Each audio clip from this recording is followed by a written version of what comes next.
Dejstvo je namreč, da so člani Združenja borcev večinoma pripadniki starejše generacije in zato tudi aktivnost ne more biti prav veliko večja, kot je. A tisti, ki še lahko, se trudijo, da bi ohranjali spomin na vse, ki so svoja življenja žrtvovali za svojo domovino in predvsem spomin na težko obdobje druge svetovne vojne, ki je naše kraje preplavila s krvjo tistih, ki so se borili proti nacizmu in fašizmu. Pogosto nas stiska pri srcu, ko se poslavljamo zdaj iz enega drugega področja.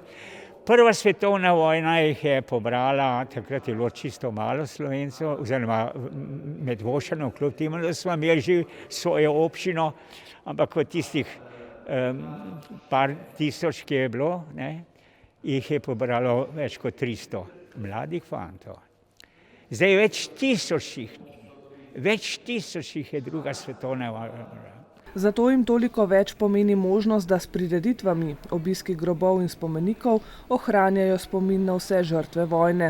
A zaradi epidemije so se člani Združenja borcev v preteklem letu morali odpovedati kar nekaj načrtovanim dogodkom. Zdaj, ko smo imeli eno veliko nalogo, in sicer podelitev priznanj tistim fizičnim, ki so sodelovali v vojski od 41 do 45, to so posebne priznanja, ki jih je dal glavni odbor.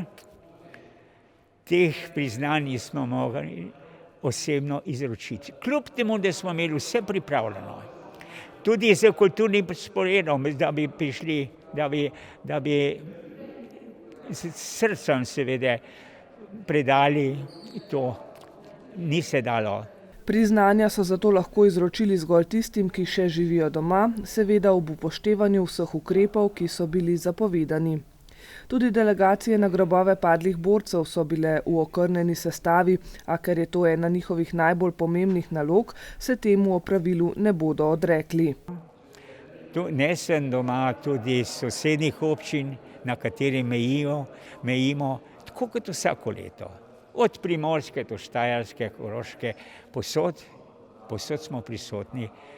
Če ne lih, seveda z avtobusom pa z osebnimi vozili gremo tja. Ne pozabim tudi Belo krajino. V glavnem, ker smo tudi v naši organizaciji, smo vključeni tako v mestni odbor in pa v glavnem odboru našega združenja.